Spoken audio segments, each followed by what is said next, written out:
आज आपण या व्हिडिओमध्ये भारतीय स्टेट बँकेच्या अर्थात एसबीआय बँकेच्या देशातील सर्व खातेधारकांसाठी बँकेने एक अत्यंत महत्त्वाची बातमी दिली आहे। त्याबद्दलची संपूर्ण व सविस्तरपणे माहिती देणार आहोत। तरीही आपण हा महत्त्वाचा व्हिडिओ शेवटपर्यंत पहा मित्रांनो। देशातील सर्वात मोठी सरकारी bank SBI state bank of India मध्ये जर का तुमचे बँक खाते असेल तर ही बातमी तुमच्यासाठी फार महत्त्वाची आहे। कारण की एसबीआय बँकेने आपल्या 44 कोटीपेक्षा अधिक खातेधारकांना महत्त्वाची माहिती दिली आहे। स्टेट बँक ऑफ इंडियाने केवायसी पडताळणीसाठी म्हणजे केवायसी व्हेरिफिकेशनच्या नावाने येणाऱ्या बनावट कॉल, मेसेज किंवा मेल संबंधी खातेदारांना अलर्ट केले आहे। एसबीआय बँकेने ही माहिती आपल्या सर्व ग्राहकांसाठी ट्विटर वरून दिली आहे। केवायसी पडताळणी संबंधित एसएमएस म्हणजे मेसेज किंवा कॉल पासून सावध व सतर्क राहा असे एसबीआय बँकेने आपल्या ट्विट मध्ये म्हटले आहे। हे सायबर गुन्हेगार बँकेच्या नव्या सुविधेचा फायदा घेत खातेदारांची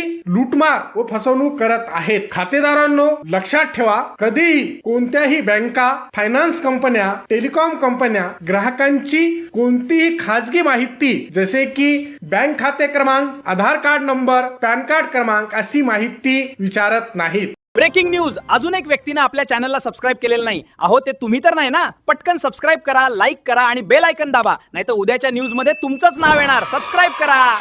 त्यामुळे कोणीही एसएमएस म्हणजे मेसेज किंवा कॉल करून व तसेच लिंक वर क्लिक करून माहिती विचारत असेल किंवा माहिती भरण्यास सांगत असल्यास सावध व सतर्क व्हा आणि कोणतीही आपली पर्सनल माहिती अजिबात शेअर करू नका, म्हणजेच कुणालाही देऊ नका। अन्यथा काही क्षणामध्ये तुमच्या बँक खात्यातील रक्कम हे भामटे, हे सायबर गुन्हेगार साफ करून टाकतील। महत्वाचे म्हणजे त्यासोबतच फसवणूक टाळण्यासाठी या महत्वाच्या सूचनांचे पालन करा। एक, वेळोवेळी तुमचा पासवर्ड आणि पिन बदला, तसेच कोणासोबतही ओटीपी शेअर करू नका। नंबर 2, रिमोट ऍक्सेस ऍप्लिकेशन कुणालाही देऊ नका। आधार कार्ड किंवा आधार कार्डची झेरॉक्स अनोळखी व्यक्तीला शेअर करू नका। नंबर 3, तुमच्या मोबाईल फोनचा आणि गोपनीय डेटा कोणाबरोबरही शेअर करू नका व तसेच कोणत्याही लिंकवर क्लिक करण्यापूर्वी 10 वेळा विचार करा।